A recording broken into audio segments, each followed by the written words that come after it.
प्रेम से बोलिए शंकर भगवान की जय। माता गौरी पार्वती गणपत ललन माँ की जय। हर हर महादेव। देव आदिदेव महादेव जी के चरण में प्रणाम करती हूँ, मेरा प्रणाम स्वीकार हो। माता गौरी पार्वती के चरण में प्रणाम करती हूँ, गौरी पुत्र गणेश के चरण में प्रणाम करती हूँ, मेरा प्रणाम स्वीकार हो। माता और पिताजी के चरण में प्रणाम करती हूँ, मेरा प्रणाम स्वीकार हो। सब देवी देवताओं के चरण में प्रणाम करती हूँ, मेरा प्रणाम स्वीकार हो। साहब हरेंद्रानंद भैया के चरण में प्रणाम करती हूँ, नीलम दीदी के चरण में प्रणाम करती हूँ, मेरा प्रणाम स्वीकार हो। सब गुरु भैया बहना के चरण में प्रणाम करती हूँ, मेरा प्रणाम स्वीकार हो। गुरु भाई बहना, मैं एक कथा सुनाने जा रही हूँ, इस कथा को पूरा सुनिए और रहस्य जानिए। हर हर महादेव। गुरु भाई बहना, एक राजा थे और एक रानी। राजा साहब का एक बेटा था। बड़े तपस्या के बाद, बड़े कष्ट के बाद, बड़े यज्ञ कराने के बाद राजा साहब का घर में एक बारिश हुआ था। धीरे धीरे धीरे धीरे वो बेटा बड़ा हुआ। जब राजा साहब का बेटा 18 वर्ष के भी हुआ तो राजा साहब अपने बेटा के विवाहित जीवन के लिए सोचने लगे। विवाहित जीवन के लिए अपने परिवार में, रिश्तेदार में चर्चा फैला दिए कि हम बेटा का ब्याह करेंगे। राजा साहब का बेटा का ब्याह तय हो गया। एक अच्छा दिन, अच्छा लगन, अच्छा मुहूर्त देखकर राजा साहब का बेटा का ब्याह हो गया। जब ब्याह हो गया तो राजा साहब की जो बेटा की पत्नी थी वो दरवाजा लगी। सभी माताएं बहनें, जितना हित परिवार थे, सब दुल्हन के परछन के लिए बाहर निकले। राजकुमार को परछन किया गया और अपना डेग घर आने के लिए निकाले। पहले के जमाने में पालकी पे दुल्हा दुल्हन आया करते थे, डोली और पालकी। तो वही डोली में रानी राजकुमारी पालकी से दुल्हा निकले और परछन हुआ। जब राजकुमारी दौरा में डेग धरी, राजकुमार दौरा में डेग धरे, अपना दहलीज लांघने से पहले एक डेग उधर, एक पैर उधर और एक पैर इधर चौकट के, और राजकुमार का देहांत हो गया। जब राजकुमार का देहांत हो गया गुरु भाई बहना, तो पूरे राजमहल के लोग दंग रह गए। पूरे राजमहल में खुशियां ही खुशियां था। फूलों का बारिश खुशी के मारे बरस रहा था। सारे लोग एकदम सन्नाटा छा गए। लोग डॉक्टर के पास ले गए राजकुमार को, लेकिन राजकुमार तो दरवाजे पे ही, अपने दहलीज पे ही अपना दम तोड़ चुके थे। पूरे राज का लोग, सभी राजा की जो बहू थी राजकुमारी, उसे अपशगुनी कहने लगे। ये अपशगुनी है। ब्याह होते ही अपना ससुराल का चौकट नहीं लांगी और अपना पति को खा गई। अपना पति को खा गई, इसे घर से निकाल दिया जाए। कुछ लोग कहने लगे कि नहीं, इसे पति के साथ अग्नि में जला दिया जाए। लेकिन कुछ लोग कहते हैं कि नहीं, ये पापिन है, ये दुष्टी है, ये कलंकनी है, इसे घर से निकाल दिया जाए।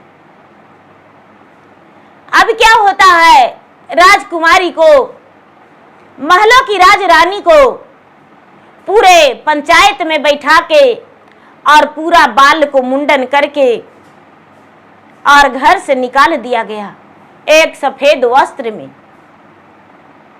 बेचारी राजकुमारी का नैहर का सहारा और ससुराल का सहारा सब छीन लिया गया। अब उसके पास कहीं भी जगह नहीं बचा जहां एक पल के लिए अपने सर के छाया बना सकती थी। एक तो विपत्तियां घेर ले था और दूसरे में घर से बाहर हो गई। वो चलते चलते चलते चलते चलते चलते चलते जंगल में चली गई। जब जंगल में चली गई तो उसे लगा कि हे भगवान, अपना प्राण को हम त्याग देंगे, अपना प्राण को हम त्याग कर और अपने जीवन को इस दुनिया में कभी नहीं सोचेंगे कि मेरा जीवन इस पृथ्वी पे रहे, अपने जीवन को त्याग कर देंगे। बेचारी जंगल में जाके मरने को लिए बहुत उपाय की कि मुझे नाग डांस लेगा, शेर खा जाएगा, जंगली जानवर खा जाएगा, लेकिन कुछ भी नहीं हुआ। अब तो वन की पत्तियां तोड़ तोड़ के चबाने लगी। उसका मन में आया कि मैं क्यों ना भगवान का ध्यान करूं, पता नहीं कौन ऐसा पाप किया था जो मैं ब्याह कर आई, चुटकी भर मांग सिंदूर में अपने से नहीं लगाए और मेरा मांग सुनी हो गया। तो क्यों ना हम कुछ अच्छा कर्म करें। तपस्या के लिए चुपचाप बैठ गई। क्या करती थी कि बेचारी जो उसके तन पे वस्त्र था वो वस्त्र पहन के रहती थी, उसके पास तो कुछ नहीं था। शाम के समय में उस जंगल के किनारे एक झील था, झील में जाके पानी पी लेती थी और उसी में स्नान करके भीगे वस्त्र पूरी दिन पूरी रात वो रह जाती थी। उसके पास कोई कपड़ा नहीं, भगवान के ध्यान में। सुबह होता था वो झील में जाके स्नान करके और कुछ वन के पत्तियां फल फूल तोड़ के चबा के खा जाती थी और भगवान के ध्यान में बैठ जाती थी। झील में पानी पीती थी और वन के पतैया फल फूल खाती थी। धीरे धीरे उसका समय व्यतीत हो रहा था। किसी को भी नजर उठा के वो नहीं देखती थी, हाथ आंख मूंदती थी तो आंख मूंद के भगवान के ध्यान में लगी हुई रहती थी। उसके मन में कुछ ऐसा ख्याल, जब साल 2 साल बीता, साल भर बीत गया, तो उसके मन में ख्याल आया कि अब अन्न और पानी को हम त्याग कर देंगे, कुछ नहीं हमको खाना पीना है, एकदम सब कुछ त्याग कर देंगे। जैसे साधु महात्मा रहते हैं उसी तरह। अब क्या होता है गुरु भैया बहना कि वो उठने भी नहीं लगी, चुपचाप एकदम अपना भगवान के ध्यान में जीवन को लगा दी और जीवन को अपने भगवान को ध्यान में लगाकर चुपचाप बैठ गई। उसके तन का वस्त्र सब खत्म हो गया, थोड़ा सा भी उसका तन पे वस्त्र नहीं रहा, निवस्त्र हो गई। भगवान का ध्यान, अब वो कहां से वस्त्र लाती, किसके पास जाती, उसके सर का छत्र छाया तो सब खत्म हो चुका था। बेचारी अपना नंगे वस्त्र भगवान के तपस्या में एकदम पहाड़ी पे बैठी हुई थी। एक दिन का बात है गुरु भैया बहना कि एक राजा का बेटा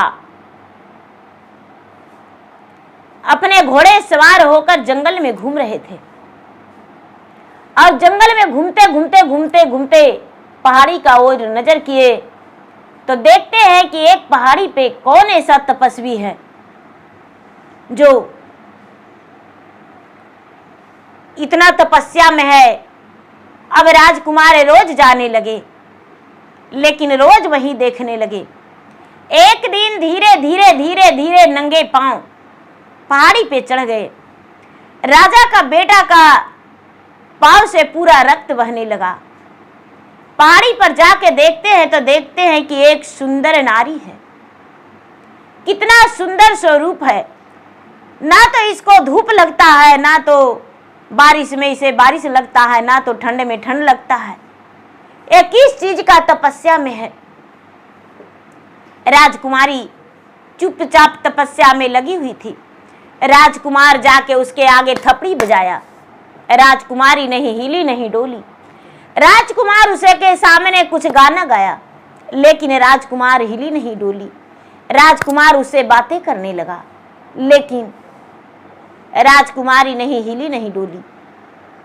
राजकुमार उसके सामने बहुत सी शर्तें रखा, लेकिन राजकुमारी नहीं हिली नहीं डोली।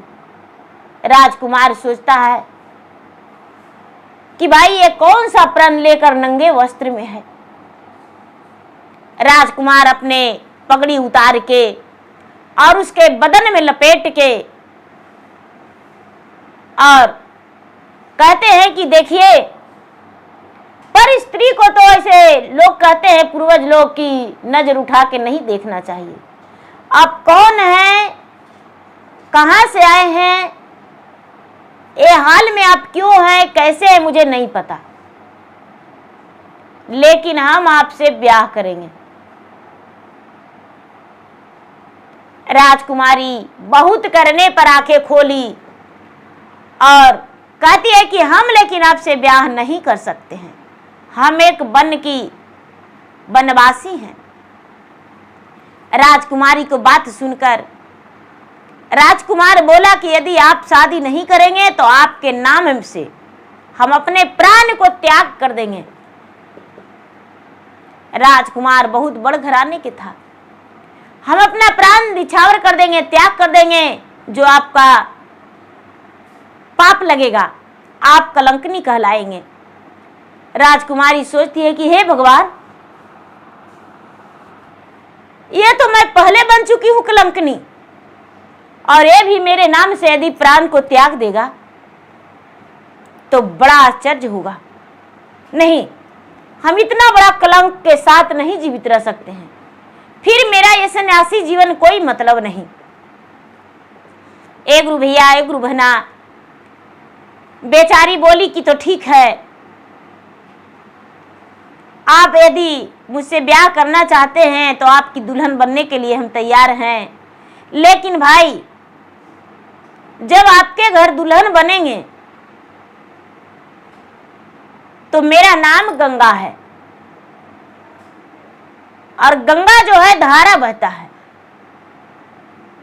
गंगा धारा बहता है अपना मर्जी से, कोई उसको कोई रोकता नहीं है, कोई ठुकता नहीं है, कोई उसको मना नहीं कर सकता है।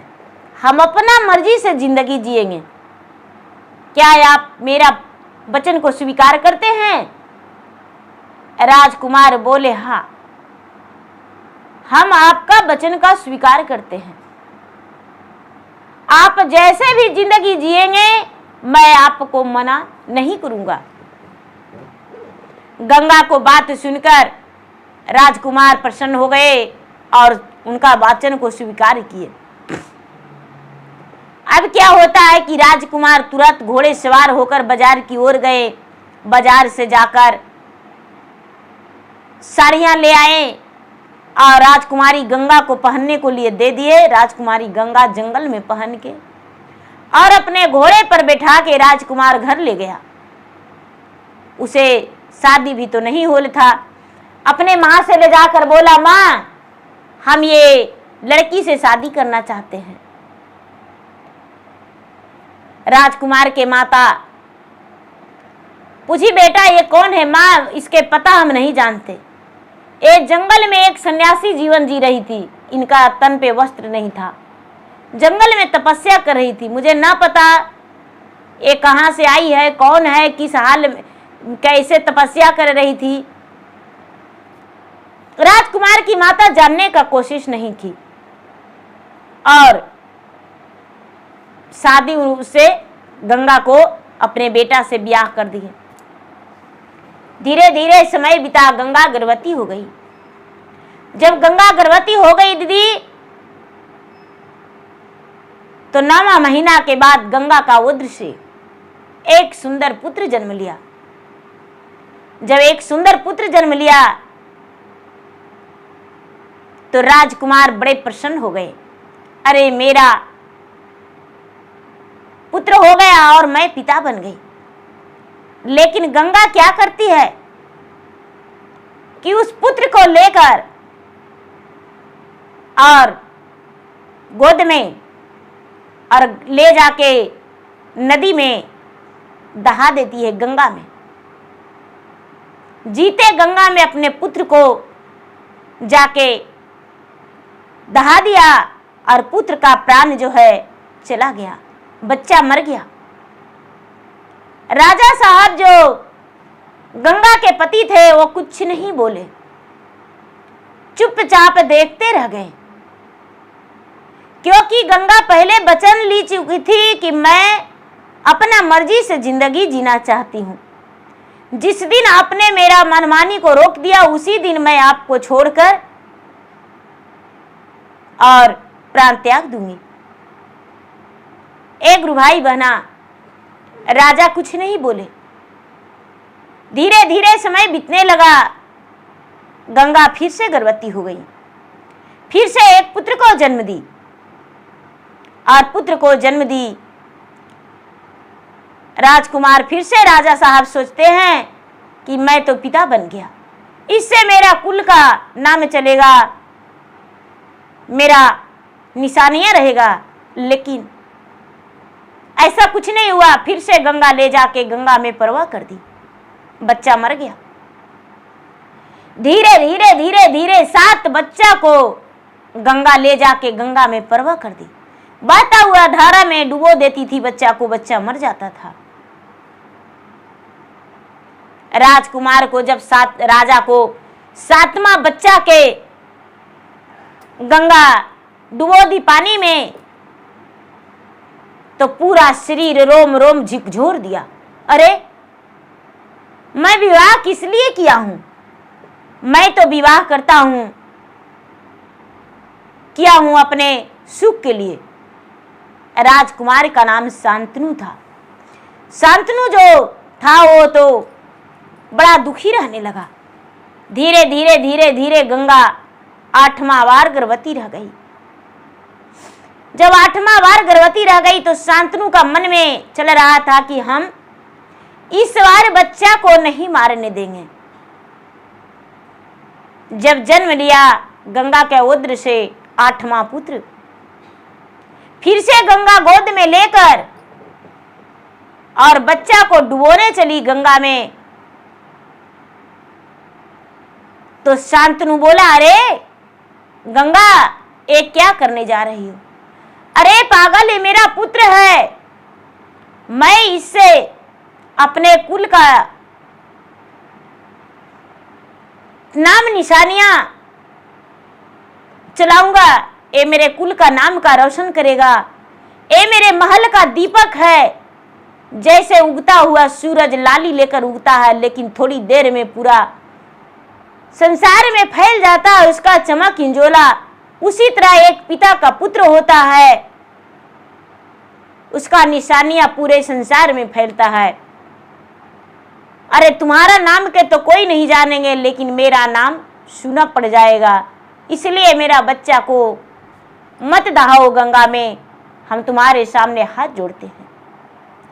गंगा कहती है कि तो ठीक है, मैंने आपसे वचन लिया था कि मैं अपना मर्जी से जिंदगी जिएंगे, लेकिन आपने मुझे रोक दिए, और जब रोक दिए तो ये बच्चा आपका है, लीजिए, ये बच्चा का आप परवरिश कर दीजिए, आपका कुल का नाम रखेगा, ये बच्चा आपके साथ रहेगा, लेकिन हम आपको अपने जिंदगी से त्याग करते हैं और हम अपने आप को इस दुनिया में त्याग कर देंगे, हम नहीं जिएंगे। राजा जो थे शांतनु कहते हैं कि रे ऐसा कैसे हो सकता है? आखिर ये मुझे बताओ कि अपने बच्चा को क्यों मार रही थी? जब भी बच्चा जन्म ले रहा था गर्भ से तो उसे मार रही थी। गंगा कहती है कि सुनिए मेरा बात। जब मैं वन में एक सन्यासी जीवन बिता रही थी तो 8 पशु आया। कुछ ऋषि मुनि भी थे वन में। 8 पशु आया और 8 पशु आया तो 7 पशु देखकर मुझे हंस पड़ा, क्योंकि मैं निवस्त्र था, मेरे तन पे कोई वस्त्र नहीं था। और फिर मुंह फेर लिया। लेकिन ये जो 8वां है जो आपके गोद में दिए हैं, ये 8वां पशु है। ये जंगली जानवर था। वो मुझे देखता और देखकर नजर गड़ाता रह गया। नजर गड़ा लिया और नजर गड़ा लिया, अपना सर नहीं झुकाया। उसी समय मुनिवर बोले थे कि ठीक है, तूने एक स्त्री को देखकर इतना बड़ा पाप किया है, अपना पलक नहीं झपकाया, तो उसी का ओद्र से तुम्हें पुत्र बन के जन्म लेना होगा पृथ्वी पे। और वो तुम्हारा माता बनेगी, क्योंकि तूने उसे पाप दृष्टि से देखा है। और ये जो है, ये 8वां जो नजर गड़ा के रहा था, पलक नहीं झपकाया था, इसे श्राप दिए थे कि तुम्हें इसका पुत्र बन के जन्म लेना होगा और पूरी जिंदगी भर तुम्हें पृथ्वी लोक में रहना पड़ेगा मनुष्य तन बन के। तुम मानव तन बनोगे और इसका बेटा बन के रहोगे, लेकिन माता का दूध तुम्हें नसीब नहीं होगा।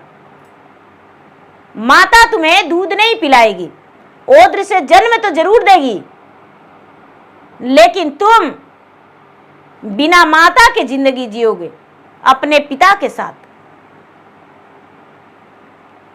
इसीलिए ये 8वां पुत्र है और मेरा एक श्राप है, जो हम अपना श्राप को मुक्त कर रहे हैं। श्राप से 7 पुत्र को मुक्त किए, जो कि अपने ओद्र से जन्म दिए और गंगा में प्रवाह कर दिए। और ये 8वां है जो आपके साथ रहेगा। ऐसा कहके जो गंगा थी अपने पति से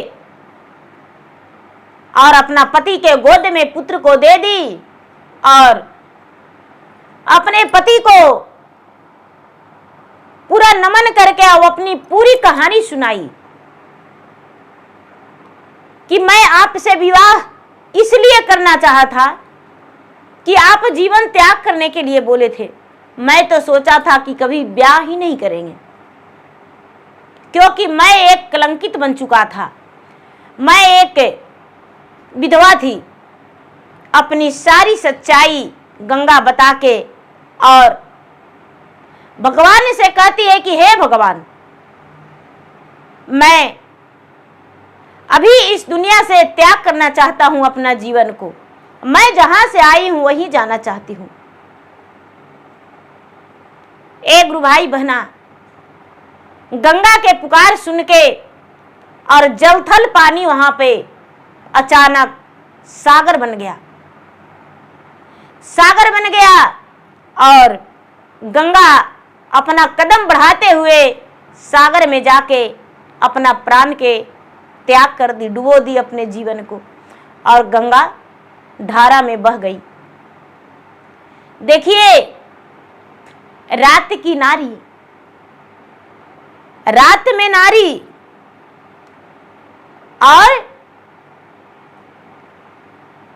सवेरे महतारी और पूरा दिन जग के तारी, वही गंगा है नारी। देखिए दीदी, कहिएगा कि गंगा, गंगा तो पानी है, गंगा एक स्त्री भी है, गंगा एक देवी भी है। खाली गंगा गंगा नहीं, गंगा बस धारा बह रहे हैं, लेकिन अपना मर्जी से बहते हैं। उसे कोई रोकने वाला नहीं है, कोई टोकने वाला नहीं है, कोई कहीं पे अस्थाई रखने वाला नहीं है। कभी गंगा में लहरा मार देता है और कभी गंगा एकदम बालू रेत बन जाता है, कभी बराबर पानी हो जाता है। उसका अपना मनमानी है। गंगा किसी को कहने से नहीं बहता है। प्रेम से बोलिए शंकर भगवान की जय। माता गौरा पार्वती गणपत ललन माँ की जय।